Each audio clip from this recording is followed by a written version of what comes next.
Salamlar müəbbiniz, axşamınız xeyir olsun. Biraz üzrlə söyləyim, biraz gec gəldim. 30 il bundan qabaq görmüşdüm, bəlkə də son dəfə. Rayonda mənim müəlliməm vardı, Gülnaz müəllimə, riyaziyyat həndisi müəlliməsi. Sən demə həmişə oyunlarımıza gəlir, izləyir, eşitmişdim, amma bugün dedilər ki, bəs burada onunla görüşürdüm. Ona görə biraz üzrlə söyləyim. Oyuna gəldikdə, əlbəttə bugün bir neçə fikir bildirəcəm. Həm bugün stadionda xeyli sayda qadın azarkeşlər var idi. Onlara təşəkkür edirəm. Və bugün qadınların bayramı deyək belə bir gündür. Onlara can sağlığı, uzun ömür, xoşbəxtlik arzulayıram hər birinə və hər bir gələn azarkeşə də stadiondakı onlara təşəkkür edirəm. Oyuna gəldikdə yaxşı oyun alındı mən. Həm bol qollu, həm də yaxşı hücumlarımız alındı. Yaxşı həm düşündüyümüz, həm dünən sırağa gün hazırlaşdığımız belə bir fikri, yəni məşqdə etdiklərimizi gördüm bugün meydanda. Bu çox önəmli idi. Çünki bu mənə biraz inan verdi ki, komanda, futbolçular yavaş-yavaş özlərinə gəlməyə başlayırlar. Bəzən alınmayanda o hələ yorğunluq, gərginlik görürsən qalır. Ona görə bəzən öz istədiklərini, düşündüklərini meydanda göstərə bilmirlər. Amma bugün xeyli yaxşı da gördük və buna baxmayaraq narazı qaldığım epizodlar çox oldu.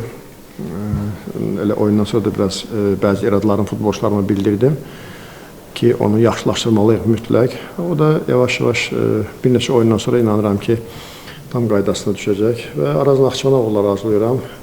Baxmayaraq ki, 3-0, 4-0 məğlub olur, amma yenə də öz oyun fəlsəfəsini əl çəkmirdilər. Yaxşı oyun orqanizasiyası var idi. Sadəcə bizim oyuncular bəlkə bəzi epizodlarda daha ustalığın hesabına yaxşı, keyfiyyətli istifadə edə bilirlər. Və belə təbrik edirəm futbolçularımı, bu qədər. İran bölüm. Ona təbrik edirəm. Sualımız da məlum məsələdir ki, Qarabağ daxilində yürüdür, amma son oyunlar Araza qarşı yəni çox uğurlu aldı. Son 3 oyunda səhmən 16 qol oldu, 5-1, 5-1 və 1-6. Bunun səbəbi sizdə nədədir və bəlkə ola bilən ki, Arazın açıq oyunu üstünlüyü verməyindən irəli gəlir. İkinci sualım da Musa ilə bağlıydı. Artıq 3 oyunda 3 qoldur çempionatda. Yəni bu məqam sizi gələcək oyunlar üçün sözün yaxşı mənasında biraz əziyyət verəcək hücum xətti ilə bağlı. Düzdür, düşünməmişdim ki, bu qədər bol qol olub digər oyunlarda da düz elə tam bu oyuna köklənmişdim. Amma ümumiyyətcə Araz Naxçıvan indi də, bundan əvvəl də həmişə baxımlı oyun, baxımlı futbol oynayıb, baxımlı oyun göstərib, Elmarın vaxtında da. Bilmirəm, oyunla bağlı olar olmaz. Sadəcə ola bilər ki, bizim daha yaxşı, deyək ki, idman formamızda olan vaxtına bəlkə də düşüb, belə bir ola bilər, belə hal ola bilər. Amma ümumən belə, yəni Araz Naxçıvan bizim üçün həmişə elə də asan rəqib olmayıb.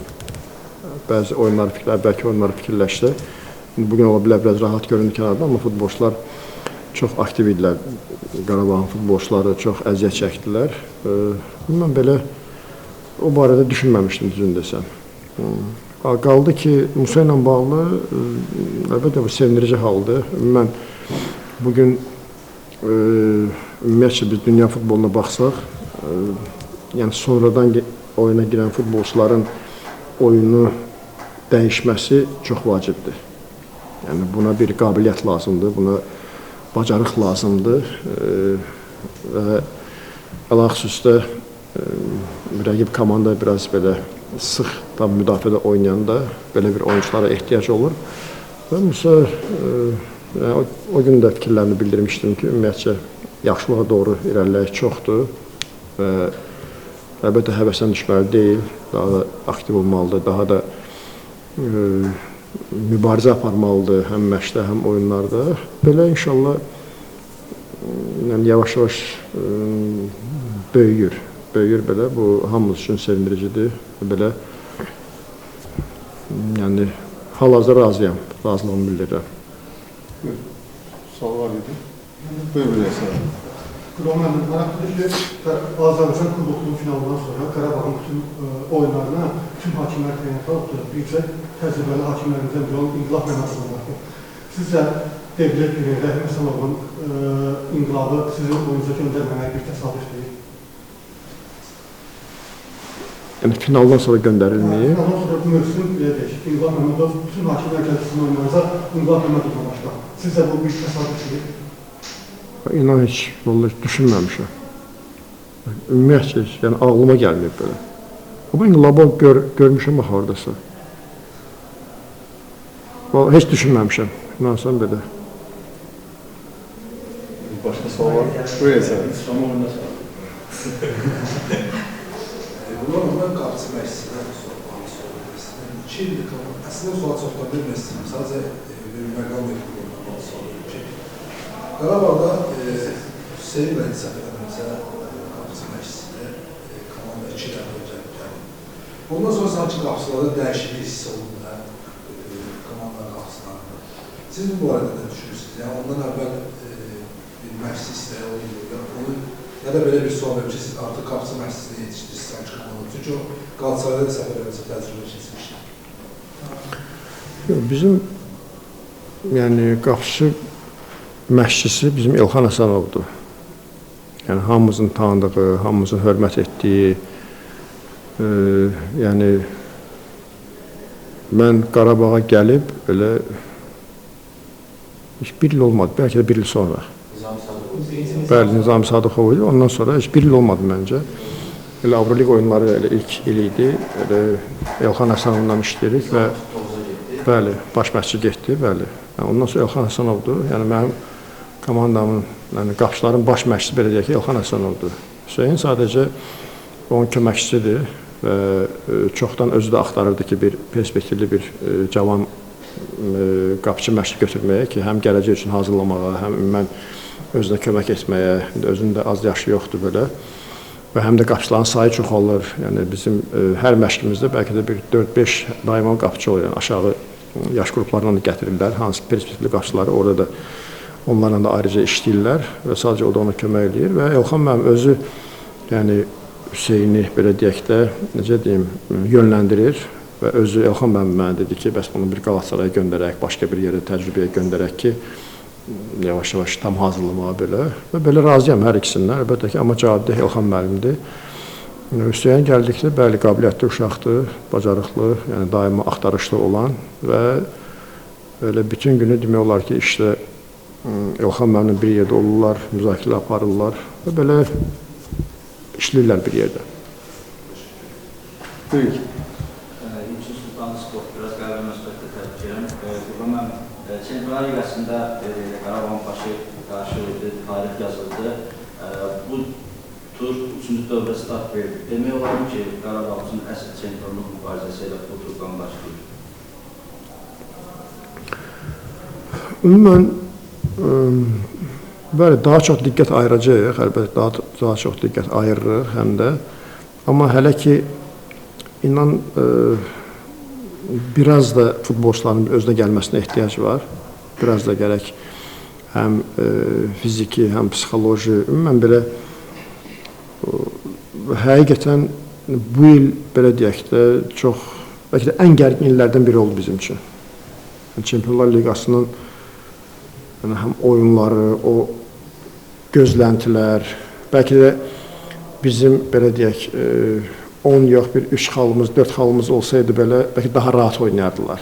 Yəni heç kim belə deyək də inam olmaz idi ki, biz play-off mərhələsinə çıxa bilərik. Bəlkə bizdən daha çox tələblər olmaz idi, bəlkə futbolda daha rahat olardı, amma hər qalib gəldikcə daha böyük tələblər oldu və futbolçular istər-istəməz məsuliyyətini artırdılar. Və belə sona kimi, elə son tura kimi demək olar ki, bizim hər oyun elə gərginlik və belə və sağ olsun futbolçuların o gücü, o gərginliyi belə necə deyək, dözdülər buna. Amma hər bir halda yəni görürsünüz, çempionat işte asan deyil. Baxmayaraq, bugün biz belə hesablı qalibiyyətlə bitirdik oyunu, amma bizim hər oyunumuz yəni görürsünüz son dəqiqələrə, son saniyələrə kimi yəni gedib oyunlarımız belə ki, qalibiyyət əldə eləmişik son sayənlərdə. Amma sadəcə biraz belə deyək də, indi daha rahat hazırlaşmaq, indidən sonra daha rahat hazırlaşmağa biraz bizim şansımız olacaq. İndi yenə 3 gündən, 4 gündən bir oyunlar idi bu günə kimi. Biraz yenə də komandada biraz disbalans var idi. Amma əfsuslar olsun ki, yenə 2 oyundan sonra fasilə olacaq. Biraz komanda bir yerdə olmayacaq. Mənə çox vacibdir komandanın bir yerdə olması ki, hamının yaxşı bir səviyyə gətirmək. Amma hər bir halda baxmayaraq Sabah komandasının şansı daha çoxdur və çox, yenə deyirəm, yaxşı bir komanda formalaşdırıb, yaxşı bir oyun nümayiş etdirir. Amma biz yenə də sonraki mübarizə aparacağıq əlbəttə ki, belə futbolçuların mütləq şəkildə öz idman formalarını yaxşılaşdırmalıdır qarşıdakı günlərdə. Buyursun. Kubokda da Sabahlar rəqib oldu yarım finalda. Həmin o mübarizə çempionatda rəqabətə təsir edəcək rəqabət qanunu Əlbəttə ki, o başqa turnirlərdir. Mən həmişə demişəm ki, kubok fərqli, çempionat var, fərqlidir. Çempionata istənilən futbolçu biraz fərqli yanaşır, amma kuboka tam fərqli. Kubok başqa bir prestijdir. Amma bu cür komanda ilə qarşılaşmaq, yəni fərqi yoxdur. Qalibiyyət, məğlubiyyət, yəni amma ümumən yay üçün düşünürəm ki, həm bizim üçün, həm Sabah üçün, uşaqları üçün fərqi yoxdur. Çempionlar Liqasında, Avro Liqada və yaxud Konferans Liqdə yaxşı bir hazırlıq olacaq.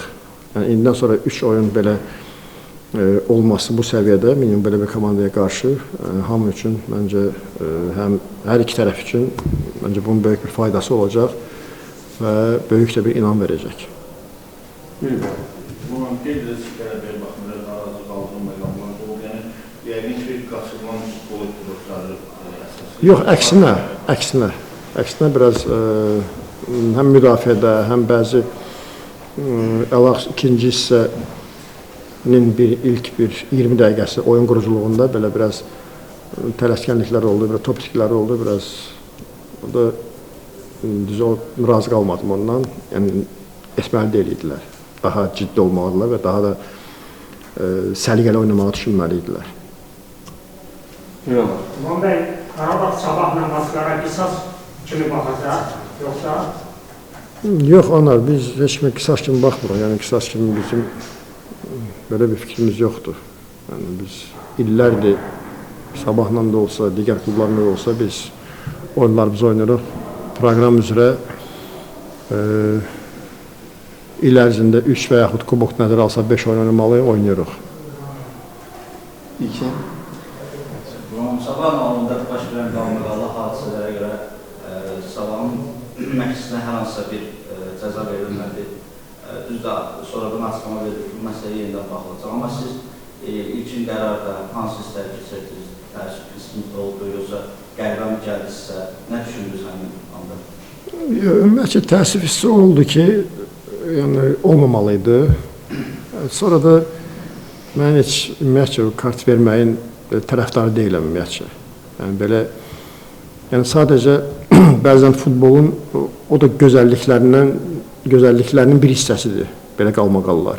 Yəni, ümumi biz baxsaq, hansı ki, futbolun inkişafı üçün, ümumiyyətlə intriqanın daha da yaxşılaşması üçün, daha da belə deyək də, keyfiyyətli olması üçün bəzən belə qalmaqallar görsən ki, həm azarkeşlər arasında, həm ümumiyyətcə futbolçular arasında belə əksinə daha da məsuliyyət verir futbolçulara və belə şeylərdə mən ümumiyyətcə yəni, hansısa bir qırmızı kartın verilməsi və yaxud nəşəsə oyun cəzalandırılmasının mən ümumiyyət tərəfdarı deyiləm. Sadəcə indi meydandan kənarda olan bəzi qalmaqaldır, o da elə yerindəcə həll olunub bitir gedir. Çünki orada